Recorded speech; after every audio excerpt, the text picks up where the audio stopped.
Good morning, Fir Oak. Happy half term. Today I thought we'd have a little bit of fun with water. So we've got a two-parter.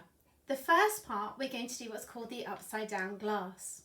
Now for this you're going to need a glass, some water and a piece of card. If you've got a playing card, they often work really well, but just check it fits the width of your glass.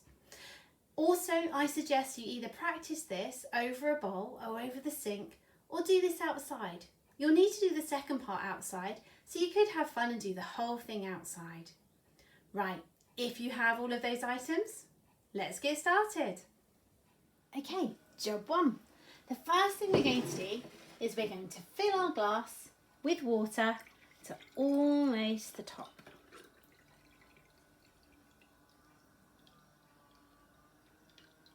Perfect. Job two. The second thing we're going to do is we're going to put our piece of card over the top of the glass.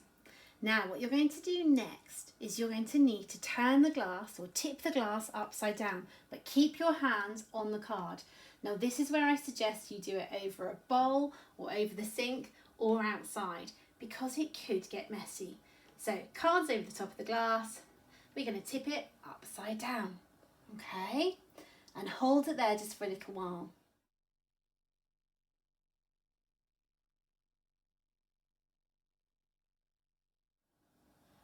Now the next thing we're going to do is we're going to need to be really brave.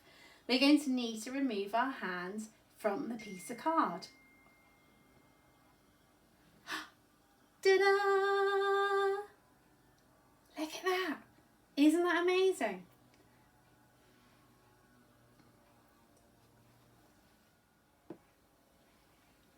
Now what you could do for a real party trick, party piece, you could hold it over the top of someone's head. Do you have someone brave enough in your house that would do that?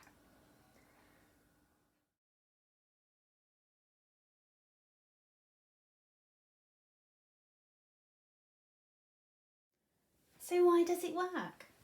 Well, it's all to do with air pressure. You know that air is all around us.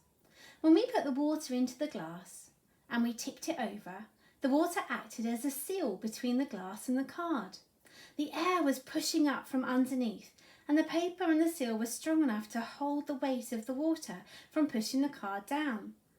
Because of this air pressure, the card will stay on the glass and the water won't spill or won't tip out, unless the seal is broken. If the seal is broken even a tiny bit, the air will rush in and the gravity will push the water out. So you're going to get a little bit wet. So, when you know you've got a really good seal on it and you've practiced it a few times over the sink or over a bowl, then you might want to ask for a volunteer and you might want to try and put it above their head. It's over my head.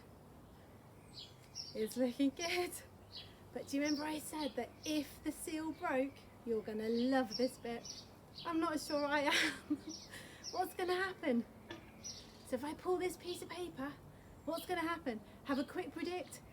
Are you ready?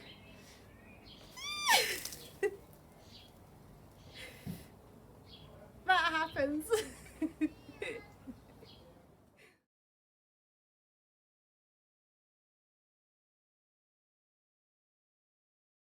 You are going to take a bucket upside down above your head with water in. Now that just sounds like a recipe for disaster, but don't worry, it's going to be okay, and I'm going to prove it today. Now, as you can see, minimal equipment. You do need a bucket, you do need some water, and potentially an umbrella if you have one, just while you're practicing. Okay, let's get started. Okay, so now for the method, and this is the fun part. So you can see, if you look inside my bucket, there is some water. It's about a quarter full. You can build up to a little bit more, but I'd always start with less first of all. But it is going to be exciting. Now you might want to add to the drama by putting on something like this, because your parents or anybody else who's watching will think this is going to be really messy. So it makes it more exciting. Right, you are going to spin the bucket all the way around without dropping a content at all.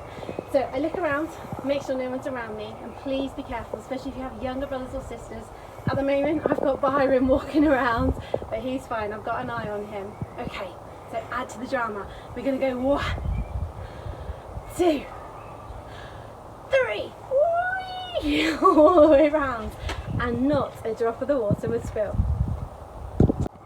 So once you've mastered it, you can even put a little bit more water in, and you can even do a couple of rotations.